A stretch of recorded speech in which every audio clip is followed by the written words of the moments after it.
Question number 15. ABC ஆகிய மூவர் ஒரு வேலையை 5 நாட்களில் முடிப்பார். சரிங்களா?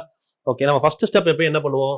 5 5 7 15 மூணுக்கு எல்சிஎம் பார்ப்போமா?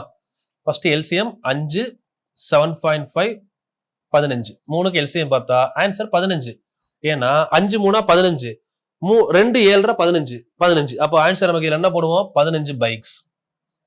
மொத்த பைக்ஸ் வந்து 15. ஒண்ணு முடிஞ்சா அடுத்து வந்து பாத்தீங்கன்னா ஃபர்ஸ்ட் ஸ்டெப். செகண்ட் ஸ்டெப் என்ன சொல்றாங்க? ஏபிசி மூவர் ஒரு வேலையை, அதாவது ஏபிசி 3 பேரும் சேர்ந்து இந்த 15 பைக்கை 5 நாள்ல முடிக்கிறாங்களாம். அப்போ 15 பைக்கை 5 நாள்ல முடிச்சா ஒரு நாளைக்கு எத்தனை பைக் பண்ணுவாங்க? 3 பைக் பெர் டே தானே.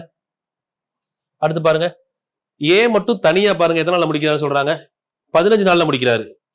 ஏ மட்டும் தனியா இந்த 15 பைக்கை 15 நாள்ல முடிக்கிறாரு. அப்ப ஏவோட ஒர்க் ஒரு நாளைக்கு ஒரு பைக் தானே, ஒரு பைக் பெர் டே. முடிஞ்சதா? இப்போ சொல்யூஷன் பாருங்க. ஏ ஒரு நாளைக்கு ஒரு பைக் பண்றாரு. அப்போ மிச்சம் இருக்க 2 பைக் யாரு பண்ணிருப்பா? அப்படியே இதுலயே யோசிங்களேன், ஆன்சர் வந்துடும். ஏ ஒரு நாளைக்கு ஒரு பைக்னா மிச்சம் இருக்க 2 பைக்கை பிஇசி தானே பண்ணிருப்பாங்க. ஏ ஒரு பைக், இந்த ஏ எடுத்துட்டோம், அந்த ஒரு பைக்கை விட்டுட்டோம், மிச்சம் 2 பைக் யாரோடது? பிசியோடது. கொஸ்டின் என்ன கேக்குறாங்க? பியும் சியும் எத்தனை நாள்ல முடிக்கிறாங்கன்னு கேக்குறாங்க. மொத்த பைக் நமக்கு எவ்வளவு இருக்கு? 15 தானே. இந்த 15 பைக்கை பியும் சியும் சேர்ந்து பண்ணா ஒரு நாளைக்கு 2 பைக் பண்ணுவாங்களா?